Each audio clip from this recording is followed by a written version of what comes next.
Yes, Kenya. Tamu sana, yes. Raila has today, for the very first time since 2018 handshake, come out to attack the system. That's our discussion today, right now. And in case you've bumped on this YouTube channel for the very first time, tap on the subscription button and also on the notification bell in order to receive a notification anytime we upload a new video. Straight to our discussion, ladies and gentlemen. Yesterday, IEBC conducted 3 by-elections. 2 parliamentary seats in Bonchari and JUJA constituencies, and 1 MCA seat, a ward seat in Nyandarua County, Ruri Ward. In Bonchari, as I speak, IEBC has announced the official results. And ODM's Pavel Oimeke has won with 8,049 votes, followed closely by Jubilee's candidate Zebedeo Opore with 7,279 votes. And then the third candidate is UDA's Teresa Oro with 6,964 votes. So ODM's candidate has won the Bonchari by-election seat. So Pavel Oimeke is the new member of parliament for Bonchari constituency. That's that. So Raila Amolo Odinga has also congratulated the new member of parliament. But surprisingly, for the very first time, Raila has come out in broad daylight, in the open, to attack the system. This is what Raila Amolo Odinga posted through his Facebook account this morning, this Wednesday morning. Raila Odinga. What we have witnessed in the by-elections in Bonchari and JUJA is an abuse of police powers and an arrogant display of impunity by a few overzealous and bellicose government functionaries. An election process is an opportunity for the voters to express their will at the ballot and not an avenue to pursue imaginary and short-legged political interests. Security forces exist to serve the people and not the interest of those out to conduct political experiments. The peaceful coexistence post-2018 must not be taken for granted by some rogue elements wanting to confuse the handshake for an excuse to erode our hard-earned liberties. This must stop. That's Raila Amolo Odinga post today, Wednesday morning, attacking a cabal of the deep state. And he makes it very clear that these cabals wanting to confuse the handshake.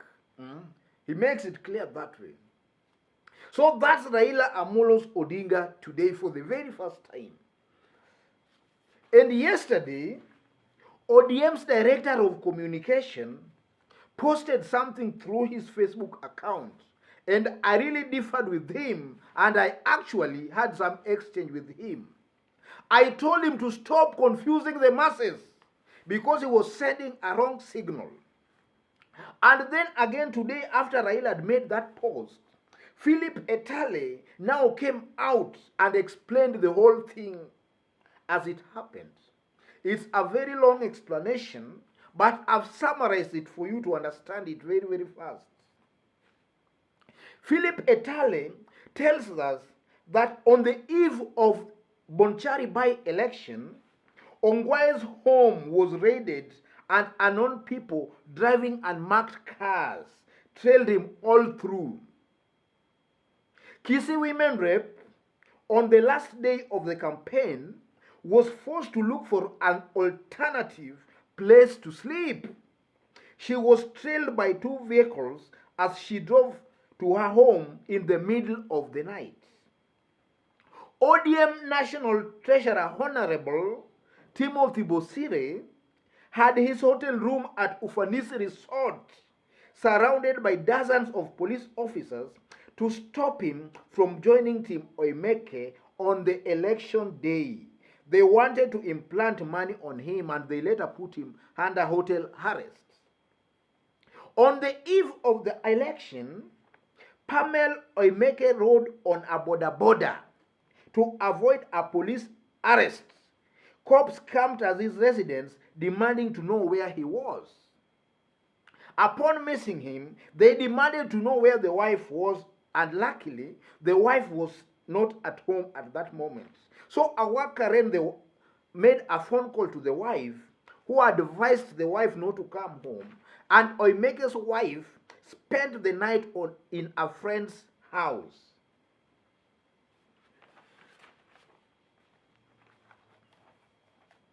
On the morning of the by-election, Oimeke's father-in-law was arrested and then later released. Janet Ongera and Edwin Sifuna were forced to coordinate the whole day from outside Kisii County. The whole day. Several ODM MCAs were also arrested, and many ODM agents were also arrested.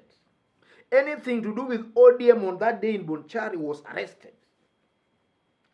Yes, that's what happened yesterday in Bonchari.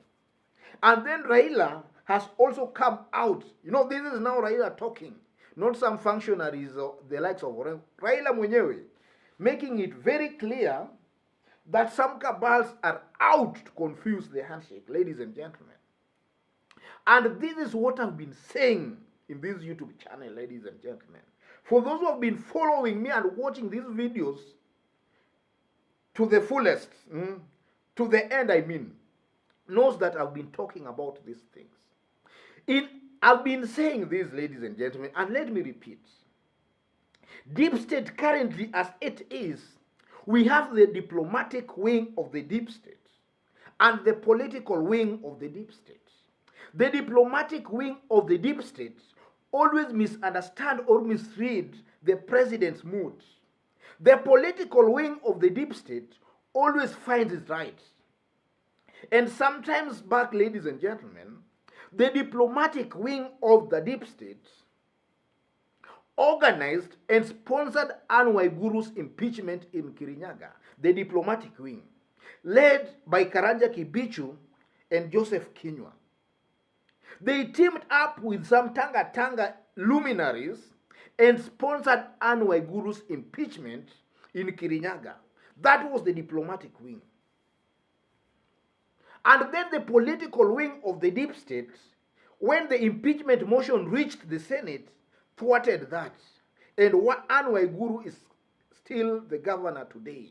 Despite the fact that Anne Waiguru is a very close ally of the president, the diplomatic wing organized and sponsored her impeachment motion.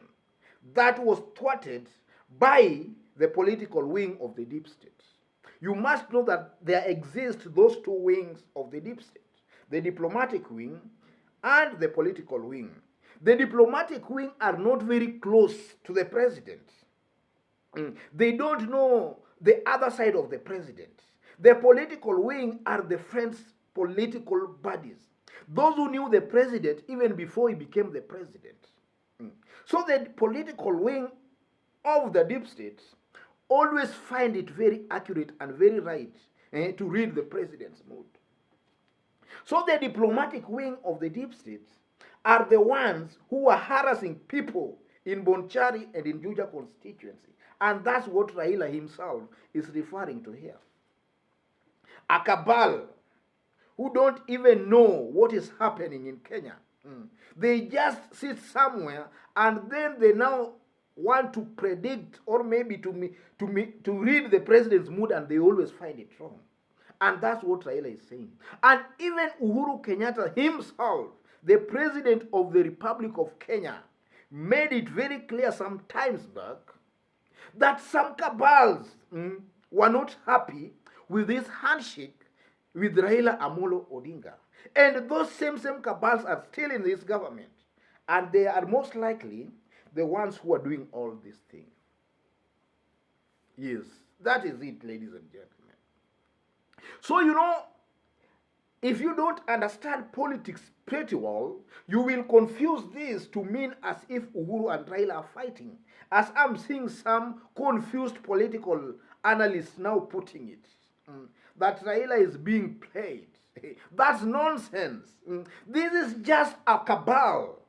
A cabal we refer as the diplomatic wing of the deep state. And I've been saying that here, categorically clear, that this is just a cabal. A government is a very big entity, and I've also been maintaining here that there is a section who still believe that Raila should not be the president. They believe that maybe it's Gideon Moi, and they're pushing that. And then there were some cabals who believed it was Musalia Mudavadi. Though the cabals who were pushing for Musalia Mudavadi's presidency, those ones have been silenced. And as I talk, there exists a political pact for 2022 between Raila and Gideon Moi. Though, as I speak again, there are some parts of the deep state who are still pushing up to now for a Gideon Moi presidency. Up to now, ladies and gentlemen. These are the people I don't think, because maybe power, when power gets into a man's head, a man sometimes fails to think properly. These are the same people who might not be thinking properly. And this is how they messed the president in Bonchari and in Juja. They messed the president in Bonchari and in Juja. How can the president lose Juja parliamentary seat, his own home county? How can the president lose that? It's simply because of the misadvice, or rather the wrong advice, that the diplomatic wing might have given the president. And I know the president might have lost that seat simply because they picked on a wrong candidate. Moses Kuria's candidate was very, very popular and very much loved on the ground. Nobody could stop that. Even if he were to contest as an independent candidate, he would still win the seat. So the diplomatic wing messed the president. And I am appealing to my beloved president today. Mr. President, crack the whip. Deal with some people. Can some people. Let some people now disappear. Just clean your house now. Some people are messing you up, and they've messed you very badly in Juja constituency. Do some thorough cleaning around this diplomatic cabal of the deep state. Otherwise, folks, let me conclude there by saying this. If you've bumped on this YouTube channel for the very first time, tap on the subscription button and also on the notification bell. If you are watching us outside of Kenya for the very first time, please drop a comment and let us know from which part of the globe you are watching us from. And also, if you have not subscribed, kindly subscribe and kindly give this video a like. In this YouTube channel, we do a daily political analysis on daily political news and events. Make sure you watch our 2 videos per day.